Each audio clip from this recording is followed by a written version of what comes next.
So you're up and coming, right? You're an up and coming pickleball player, I've heard, right? Is that what you are? I don't know if I'm up and coming pickleball player. I mean, I'm okay.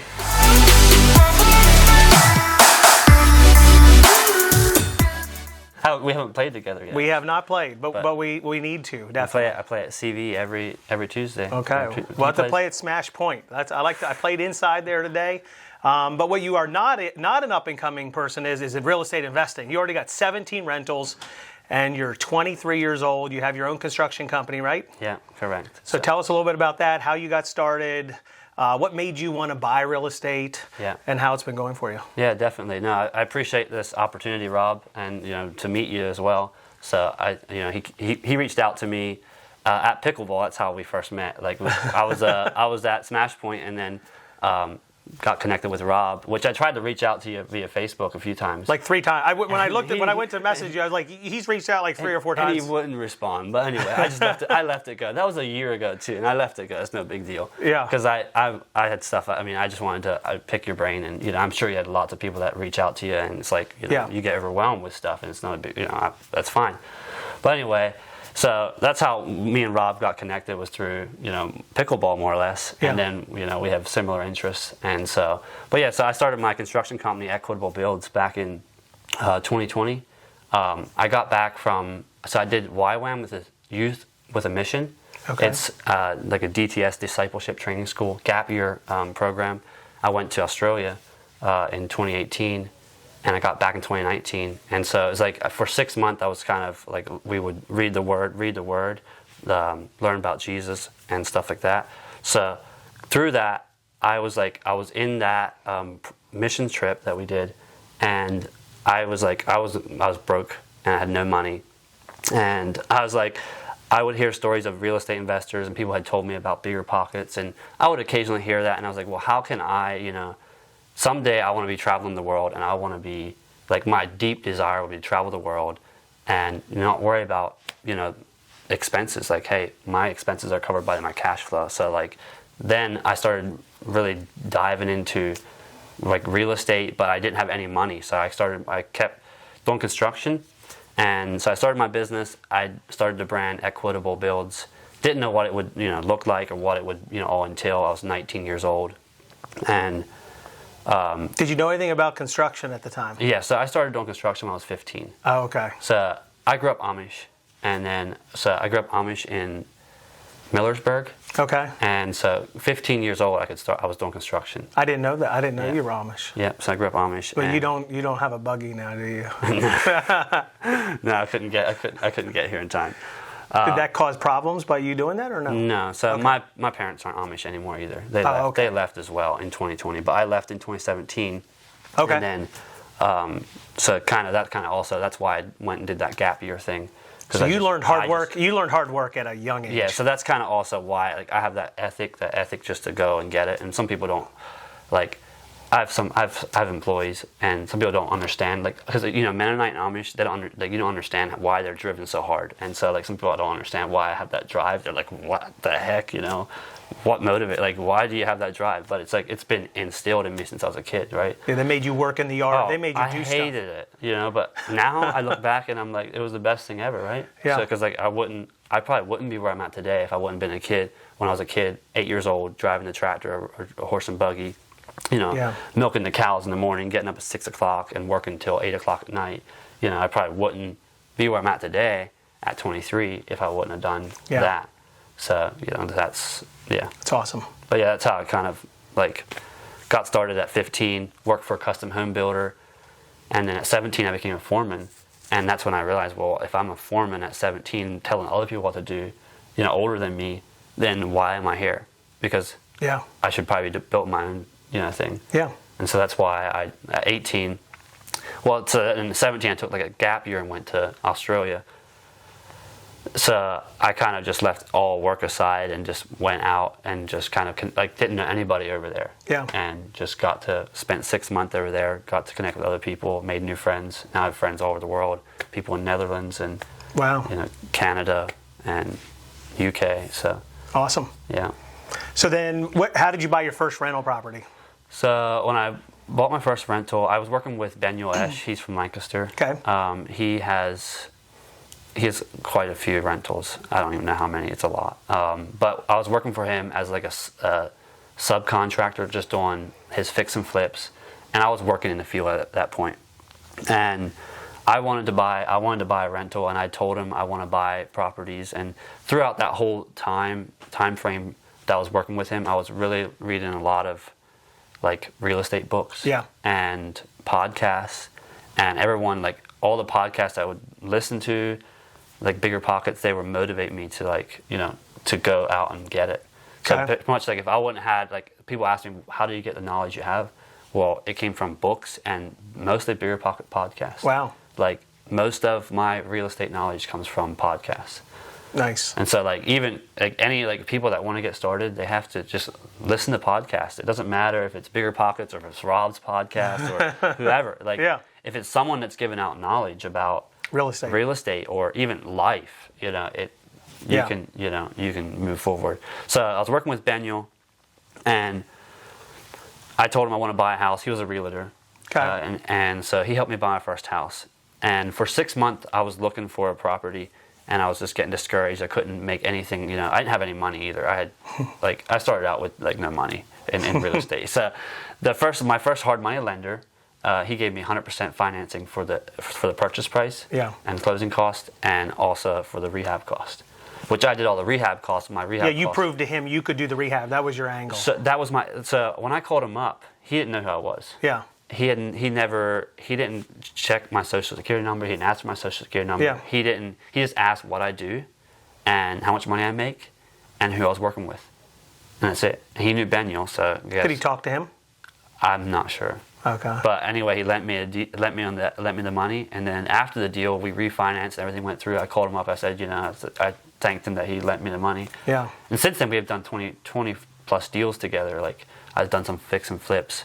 And so I've used him on pretty much every deal we've done. So having a private money lender really got it going for you. Yeah. So, like, and I think the reason he actually, like, gave me the funding was because I sounded confident in myself. Yeah. Like, I don't think he would have, like, if I would have been, because I had called a few other people prior to him, and I was at the end, and I was like, well, I can't find any money either. So I was like, this kind of like, I'm like left out. So, like, because I didn't have any money, so I was like, well, I guess I just got to work until I find some money. But so he was my last option, and I called him up, and I was like desperate inside, but I guess I sounded confident. And you'd asked other people, and they said no. Mm-hmm. Okay. But I kind of changed my. When you're young, it's hard to get that. You know, get the people to trust you that first time. Yeah, and especially like if you barely know what you're talking about. Like, you know, you're trying to understand all the real estate stuff, but you barely know it. And so, like, you know, I guess. Is he your main money lender now still? Yeah, we've done, like I said, 20, 25 deals, and he's still he's a great guy, like Dave Wolf. Like he has a private money lending company, he has a mortgage company, he has a title company. Yeah. He has a real estate, a brokerage, construction company. Like he has almost all of them, but insurance. You know, next thing you know, if I get insurance, but so he's been helping me out, and he like I use him. I recommend him to other people because he has money that he can, you know, lend out. Yeah. So, and 12%, not bad. So. For me, I'm at like 8%. I've never been at. I mean, I wish I could be there. So that is one of the biggest things you will learn as the more you do. So here's the thing: there's people that would rather lend money to you at 8% than to rent it to anyone off the street at 12%. You want to know why? Why? Because they know they're going to get it back with you. Yeah. I literally, one of my private money lenders, I tried to pitch him a deal one time, and it was 12 or 13, it was 13%. The person was going to pay 13%, and they knew each other. But he really didn't trust that guy was going to pay the money back. So he said, Rob, I'd just rather lend it you at 8%. I don't need to make 13%. Gotcha. No, I have one private money lender, like private individual, that lends me at 10%, which is still that's my cheapest money. But I've never gotten to 8. I mean, I've heard people have 8%, and it's like I'm at 7, 8, or 9. Really, I mean, you can hold that that's a regular interest. And they typically will give it to me for 3 years. 3 years. And then I have some people that will do interest, like a 30-year AM at that interest rate. So then I'm paying a little bit towards the principal. I like doing that too at times. Yeah. Because I'm paying a little bit. It's not a lot. A little bit down. Yeah. And so like when you go for funding on your big deals, like I've never done a big deal. So like, I mean, I'd like to know, I want to do big deals, but like 100 unit, how would you go about, you'd probably want, a big chunk down payment, or do you get that all fine? Like how do you? So there's a couple of ways. You could do a syndication, which you get a whole bunch of people to put in money, or you could go to one person to give all that money. Yeah. Like I did one that was $13 million purchase. It was 100 unit in Waynesboro. I needed $5 million to close. That's to close it, startup funds, pay me my acquisition fee, reserves in the accounts, any rehabs that we're going to do. Like when the dust settled and we closed on that one, we had about $525,000 in the bank account still to fund and do the operation that in deal. case of vacancies or. Well, mainly to do turns and just I've learned over doing deals. Overfunding deals. You're not underfunding them. I underfunded my first 20 unit I did, and I raised money on that one. Okay, so you overfund, basically overfund your deals. I wouldn't call it overfunding. I would say is you want to reserve. You don't want to get into a deal and be like, oh crap. Yeah. Because the 20 unit we did, I think we had like 40,000. So after we closed on the 20 unit, we had about 50,000.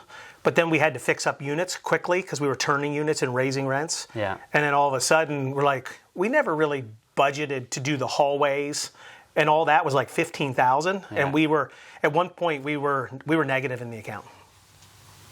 Yeah. So I couldn't imagine under raising on a 100 unit. Yeah. So after I did that 20 unit, I learned and we just raised enough. So the majority of my deals after that all have substantial cash in them right now. Okay, gotcha. Because I've never done anything more than a 4 unit. Now we're working on a 5 unit, but like that's the biggest deal I've done. Which like for me, I want to my goal was to get 30 this year, but I probably won't because now I'm trying to sell a few. Yeah. And so if I sell a few. So why are you selling a few again? Take the cash and use that to leverage for bigger deals. Okay. That's my goal. Because if I can leverage for bigger deal, like get a 10 unit, I can reach my goal. I can get my 30 units pretty quickly. Yeah. But because most of our deals are the biggest one's a 4 unit, and the rest are single families or duplexes. And so if I can sell and take that cash and leverage that to get funding for the bigger 20 units or 10 unit or whatever I want to whatever I feel comfortable taking on to get to my 30. Maybe you gotta. Sometimes I tell myself you have to decrease in order to increase sometimes, right? Yep. I've been selling a few too, especially if you can get top dollar right now for some stuff. It doesn't hurt to take some money off the table and we haven't, our company and the people that are working within our company, we haven't bought a lot this year. We bought a lot more last year, the previous year when the rates were lower. Yeah. Now with rates a little higher, it's harder to cash flow. Yeah. Frankly, my 200 units, when you talk about full management and full construction and all that stuff, it's not easy to make positive cash flow on rental properties. Yeah. Now, ours aren't all fixed up. Like you're buying yours, you're fixing them all up, right? Yeah. That's what I would recommend. Anyone that's buying rental properties, I think you should buy them and completely fix them up. Yeah. But I bought 100 one year and we didn't do that. And that can get you in trouble because if you don't fix them up and you don't have the reserves, and you're leveraged out on the property. That was me. That was me. That was a mistake I made. So I just should have borrowed more money, but I was worried about borrowing too much and owing too much. Yeah. Now keep in mind, most of mine were I was buying single attached houses in Carlisle for $25,000 a door. When was that? In 2008, 2009. You could buy houses every week. It was easy. And I was. I wish I could do that now, but hey, whatever. My private money lender, I went to him and I said, "I'm buying too many." He said, "Rob, when you can buy them cheaper than cars, you just keep on buying." That's what he said. I like that.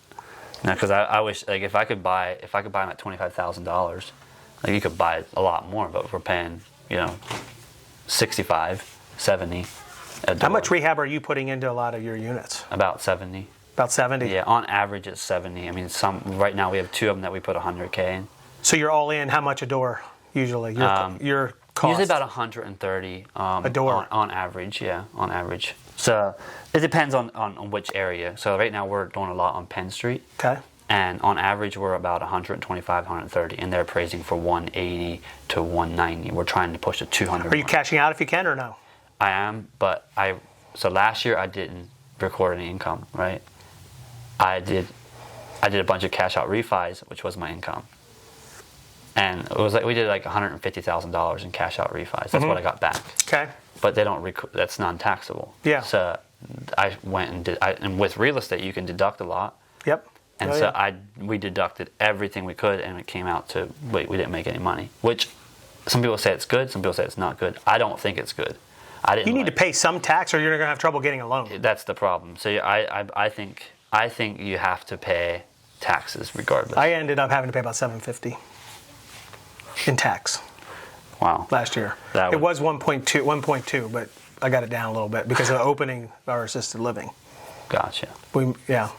Yeah, so I should have paid taxes so I can get more loans. Yeah. Because right now I can't get more. The banks don't want to lend to me because of I can't refinance this year, but I will be able to refinance next year, so that's fine. I can hold on. So since I was your age, I always pay tax. I always wanted to pay tax until the number got so damn big that I didn't want to pay tax anymore. I can remember the first couple times where I had to pay like $200 or like $160 or $200, and I'm like, I don't have it. So like once you get to that point, you have to learn to just take a little bit out of every deal and save for tax, or else it's going to be a problem. Yeah. So, but yeah, that's like I should have recorded income. Yep. And I could have been refinancing more deals, but I bought a decent amount last year, and then I was doing cash out refis. Which that was my income, which is good income, and you don't have to pay money, you don't have to pay tax on it. But at the same time, it's not going to show on your tax returns. Yeah. Who's managing your rentals? Are you doing it yourself still? Yeah, we manage all our rentals, and then I have our admin helps manage all. So we have one person in the office, and I'm working on getting some VAs, 2 VAs actually, virtual assistants from the Philippines to help us with just everything in our company. 17 doors. We're not we don't use Buildium or Stessa, which we're trying to set that up now because it's kind of a mess. We do spreadsheets, and then they pay through QuickBooks. Our tenants pay through QuickBooks. We use QuickBooks for everything, but then we use AppFolio or one of those sites to manage our units, and it's a lot easier to manage them through those sites. So we can't pull financials we have to do everything's a spreadsheet for our financials for our properties. So that's why I want to use. I think we're going to use Stessa, and our VAs will help everything just integrate. The question is will Stessa work when you get to 100 units if you're going that high? Because then maybe you shouldn't do that if that's what you're going to go to. Not sure, but it's the reason I want to use Stessa is because it's free.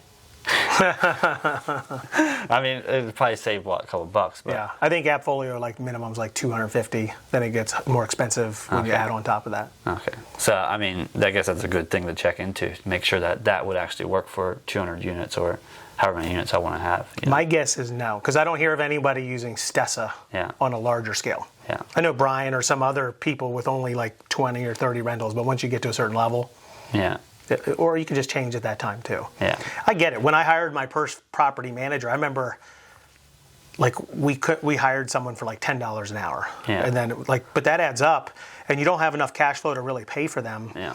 And it wasn't until I got to 50 or 70 or 80 units that we could now hire someone that was $40,000 a year. Yeah. And then now it's okay, you got to pay even more than that to get great people doing great things. Yeah. Yeah. So I mean, VAs, these for us, they said they're. I mean, I've never had a VA, so I don't really know. But $7 an hour. Yeah, but they can really only do behind the scenes. They really can't rent properties. But they can still do a lot. We use some, but we use them just for admin type stuff. Okay. Yeah, I mean, I still have to be on the ground, everywhere.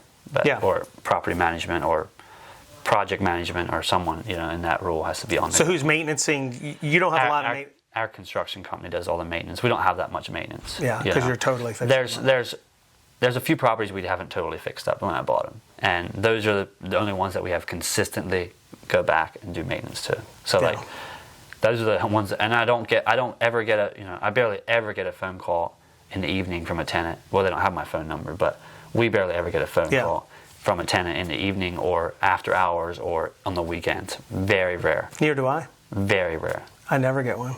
That's good. It's people often complain, you're going to get phone calls, the toilet's leaking or whatever. Yeah. I mean, barely if you do it right. Yeah. When it freezes, sometimes we get calls. When it's below freezing for 4 days in a row, that can tend to be an issue when you have a lot of units. Yeah. So, But you don't get any phone calls because they don't have your phone number. Some do. Some people do find it, and when they, or I run into someone, and then once they realize who I am, they'll start asking me. Then they'll start asking me stuff. But because I actually don't. I try to tell all my tenants that we're just a property management company. If they ask if you're the owner, I just say no, we're property management. Yeah. And they're like, well, who's the owner? Well, we're just managing the property. Yeah. You don't have to know anything else. I've never been one to be like that. Because I'm younger. They know I'm younger. And I also don't want to be that person where like, oh, well, what's wrong with you? Why can't you fix it? I got to go to upper management first to make sure it's going to be okay before we can approve it. Because if they're coming at me, specifically, they could. I cave in. I'm a nice person. I'm too nice too. That's why I can't do it. I would rent to anybody. By the way, back when I was doing it, I put in, hey, you're nice. I like you. You're rented. I'm done renting this property. I was the worst at renting. And so it gets you in trouble. Being too nice gets you in trouble a lot of times. Now they have like a system. They got to do the background check. Yeah. They have to do income verification. Exactly. All that stuff now. And that's how it is for us. Everyone got to be like, we have to make sure, like, if they tell us they make the X, Y, and Z, well, we want pay stubs, whatever. Tax. If you don't have pay stubs, you're a freelancer. We need tax returns, whatever. Like, we need all that stuff. I don't care if you're making. So are you the one still looking over it then, so to speak? You or your admin? Admin looks over it, and then she'll be like, this is like a good person, check it out. And she sends me the details. How many do you have not rented right now out of 17? Right now I have 2 on Penn Street, actually 3. I have about 4, 5 of them that are not rented. So we're trying to... Because they're not done, or? They're done. There's 2 of them that are done. Yeah. One, we're going to try to sell 2 of them on Penn Street. Well, it's tough if you're going to sell them as a turnkey, or if you sell them to, I would put people in, but some people don't want them to be rented. So I either going to put them in as, turnkey rentals, and then the showings are harder to set up. You got to manage with. And so I'm not quite sure how I'm going to do that yet. I would like to get them rented out, but I also like to sell them. But we're talking to some people from New York that want to buy a portfolio. They want to do like 5 houses in one bundle. Okay. Which it looks like it's pretty positive, and if they get that, they want us to put tenants in. So and manage it for them. Yeah. Okay. Yeah. So hopefully we're trying to put in a contract where we have to manage that for them, and any repairs that come along have to use us. So in that deal, I think if you're managing it, they would want to use you. So I don't think you even need to put that in there. Yeah. Well, probably not. I guess you're right. And I wouldn't tie them to managing it either. You just want to get them sold right now, right? Yes, but for good top dollar. Yeah. Yeah. I would hold on to them and then refinance them later on too. Okay. But I think in order for me to sell, I need to sell them and then get my cash and use that to buy the bigger deal. Yeah. So, yeah. Nice. Yeah. I cash flow better on my bigger deals. So like my 550 units, I might own a blended only like 18%. I literally only own like 18% of 550 of my units, but I make about $50,000 a month from those. I seen your post the other day where you had a breakdown. Someone had asked you. You had said how much is your cash flow or how much is your rental? Your mortgage. How much? You had $280,000 a year. That's per month for your mortgages. Yep. And then your overall was what, $800,000, and the difference was like. But you're not taking into consideration everything. Oh, yeah. The people, you don't want to tell everyone what you're making, so obviously, that's why. Well, I make $50,000 on those. So all of that's everything. That includes my personal and everything. And I think there's like the value of that real estate's like, I think it's like 88 million or 90 million bucks, and the debt on it's like 50 million.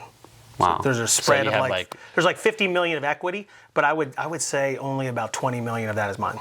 Okay. So I'm not claiming... You have syndications or... Yeah, syndications. I've raised capital on deals. Like I said, 550 units, I only own about 18%. But I make $50K a month on those deals. Yeah. Now my 200 or 250 that I own by myself, I probably only make $15,000 a month. Why? Because I have full... You hire, think about it. Yeah. Let's say you hire a $60,000 property manager. Yeah. And then you do all the maintenance. You got a maintenance person in charge of it. You don't have to do anything. You don't have to even look at your rentals. Yeah. It costs a lot of money to get to that level. Yeah. And it eats up a lot of cash. It takes more money because if you're not going to be a part of it, it takes more money. Yeah. Now I have a ton of equity because I just sold 14 units and walked away with $575,000. Yeah. I'm selling another 18 units. Did you do a 1031 exchange on that then? No. Okay. My assisted living is burning through so much money per month that it might offset. Okay. Because your system... I've never done a 1031 because how are you going to, in this market, I don't know how you could earmark a property and make it all work right away. Yeah. It's almost impossible. It would be, yeah, I mean, unless you have an off-market deal that you know you have coming up. Yeah. That you can, quickly And same sell. thing for you, like tax, because if you did 1031 and prolong it down the road, you probably will pay more tax. So it might be better to pay the tax now. Yeah, and show that, yeah. I think that's probably what we're going to end up doing this year if we sell a few. Yeah. Show the tax because whatever. But as you grow, right, as you do more units, I would suggest to have more savings. Yeah. Like I don't know how much is in your savings right now, but like it should be a lot more when you have 50 units than when you have 17 right now. Yeah. That's the one thing I learned over time and being around other successful people. How long do you think you should, like how many months should you have a reserve? Let's just say for rental properties, but also for construction company or for like any, like I guess for I've never done it by months, right? Okay. I don't know if I've done it by months. Okay. You've done it more by, like, how would you calculate how much to hold back then? I mean, I think you want to, it's hard because you want to grow. Yeah. But you want to, you should have reserves, right? And I think they were saying I'm part of the Collective Genius, and they're saying part of running a real strong company, one of the things they clarified is running a strong company is having like $1 million in cash sitting. At all times. Well, at least at some point. That's how they consider the upper echelon companies within that group that I'm in. Mm-hmm. Is companies that are able to get to that level. And I don't know if it was like 3 or 4 years ago, I had like 700. I was like flying with one of the guys in CG, and I said, how much money do you have? He said like 1.2 million. I'm like, I had like 700,000 at the time. So it just made me like keep growing, keep figuring out a way to grow, but then keep figuring out how to save more money. Like it's a double-edged sword, but you need to do both. Yeah. It's important because then if stuff hits the fan, you don't want to make a knee-jerk reaction based on the cash you have. Yeah, exactly. Because you don't want to sell properties for less than what they're worth because you need the money. You want to sell them, top dollar when you sell outright. So that's why I'm selling a few now when I don't need the cash just to. So when in case you are in a pinch, you don't have to oh crap, I need to sell these now, and the only way to sell them is at, this much per door versus. 20% more now, So I'm selling another 16. I think I'll generate another $1 million in cash right now. And then I'll have even more reserve. If I don't need it, then I don't need it. I can use it to invest in something bigger, like you said. Yeah. And do you plan on starting more businesses as you go, grow? Or are you ready to retire? I'm definitely not ready to retire. I mean, some of the people that work in my team, they want to grow and do bigger stuff. So I got to kind of keep up with the younger people in my company. Yeah. But I'm pretty motivated. I've had the blinders on while doing this assisted living for the last few years. Yeah. So basically, since 2019, I've had one mission, one focus, and it's been to keep doing what we normally do, but then build this assisted living and get it profitable.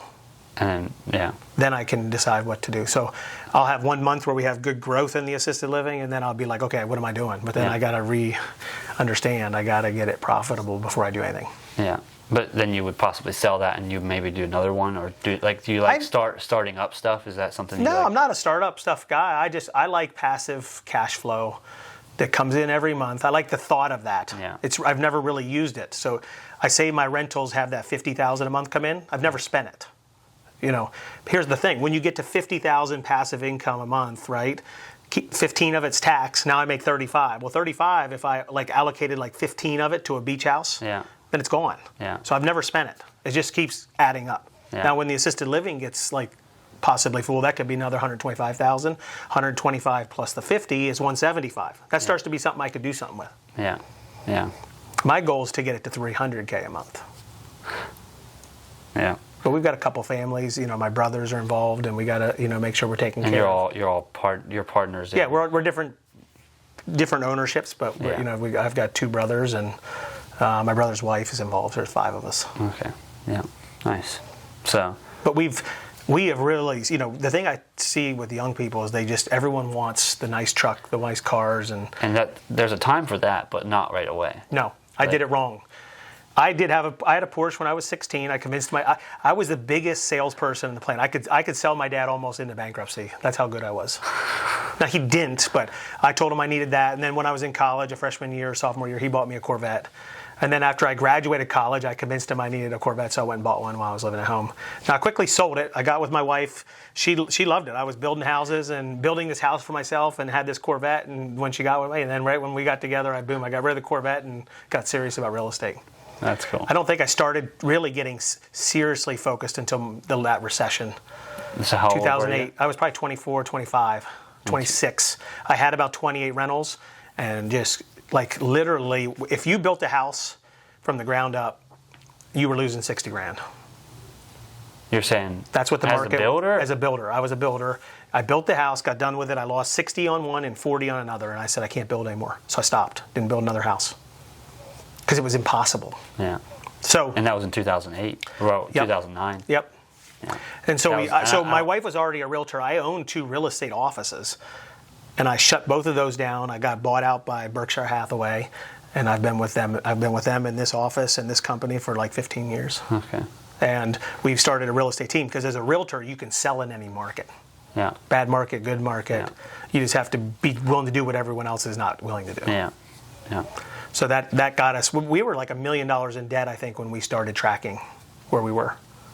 Like I owned the lumber company. I owned this person. I owned Meg, who was just in here. I owed her dad 15 grand. I did. I remember. He was the last one that got paid out of the whole list. Yeah, I heard that on the last reel. I heard that. Yeah, it's like, oh wow, you know. But we buckled down. We drove Priuses, and we went on a budget of $500 a month. Yeah. $500 a week.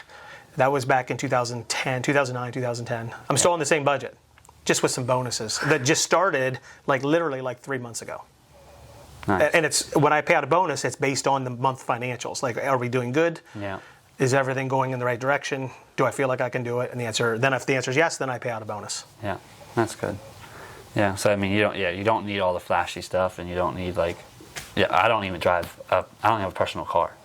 I just drive a company vehicle. That's what I do everywhere. Yep. And it's like advertising because there's a logo on the side, right? Yep. Everything's a write-off. So like that whole because I'm driving it, I'm constantly advertising, or Yep. billboard. So it's everything I do. My truck is not lettered. Why not? Usually it's rent. I usually did the lease program. Yeah. The last couple of years because I wanted a nice vehicle and I can do a nice vehicle. Yeah. But the lease program was getting so expensive, I had to back out of that and I just bought it. I bought it out of the lease program. Gotcha. Because you couldn't get trucks 2 years ago. So Yeah. I just didn't letter it. Yeah. Probably should. But would you? I don't know. Because I drive kind of bad, so people I do might too. get mad. I do too. But I'd probably get a phone call. I never get phone calls. I do. Because I got my number on some of our vehicles. Well, I mean, I guess on our vehicles, we have all our vehicles are lettered. Yeah. And we get, the office gets a few phone calls occasionally, Yeah. but not my truck. Yeah. Yeah. So. But we've been thinking this market's going to take a downturn for Yeah. 12 or 14 years. Every 5 to 8 years we have a major a downturn of some Yeah. sort. We've had nothing since then. Well, so I wasn't part of 2009, right? Yeah. I was 9 years old, 8 years old, and I barely remember it, right? So I wish I would know more about it, or wish I would have the opportunity to buy houses then, but I didn't. But so I've never lived through It's in the back of my mind every single house I buy. Well, when we first met, remember how you came up to me and we were talking, and you were like, you asked me, what was the question? It kind of scared me. He's like, are you ready for the market to go down? And I was like, not at all. I never really think about that. Yeah. Because, it's been good ever since I started. Since 2019, when I bought my first house, it was a little I bought my first deal for a really good deal. And ever since then, it's just been going up. And so, I don't think that because I haven't experienced that. I haven't experienced a recession. I don't know, oh my gosh, yeah, property could go down to 140 when I want it to be appraising at 180. It's like, what would I do? What would I do? I'd probably freak out, but, that's also, it's just for me, it's just me. I don't have a family. Yeah. I'm married, and I can always move back in my parents. Worst case scenario, that's what I tell myself. Worst case scenario, I can always move back in with my parents. We have a plan. Yeah, I could come up with a plan in about. I'm really good at solving problems, so I would have a plan. I would have a plan quickly. Yeah. I'd figure out who I'm keeping, who I'm not keeping, and we'd just go down and buckle down and all do things that we used to do. Yeah, it wouldn't be hard at all. But it can get bad. Yeah. 2008 was terrible. Yeah. I don't know. You would be sitting at a closing. You get to clear to close on, like, I'm selling this, and clear to close means it's closing, right? Yeah. We would get to clear to close, and then 10 minutes later, it'd be like, well, they can't close. Maybe we'll close tomorrow. Why? We don't know. Can't do it. Well, will it close tomorrow? And we're all sitting there. Everyone, the buyer, seller, everyone's sitting in the room. Like, what's happening? We don't know. Awful. Scary. Awful. Yeah. And, but there's always houses to sell even in a bad market. Yeah. So that's why for us being a real estate agent was the way to go. And that's what we could all do. You also have wholesale deals, or you buy off-market deals. Yeah. How does that do for you, like buying off-market deals? How well have you done with that? Because that's something I recently got into. Like, I wanted to make more cash. Yeah. So I had people come to me, want to sell their house, and I didn't necessarily want it myself. But I was like, I'm not going to turn it down. I'm just going to put in a contract for the price that I know that, like, below market value, and then sell it to someone else for 10, 15, 20 grand more. It's a full-time gig. Yeah. I've done it a few times, and I haven't.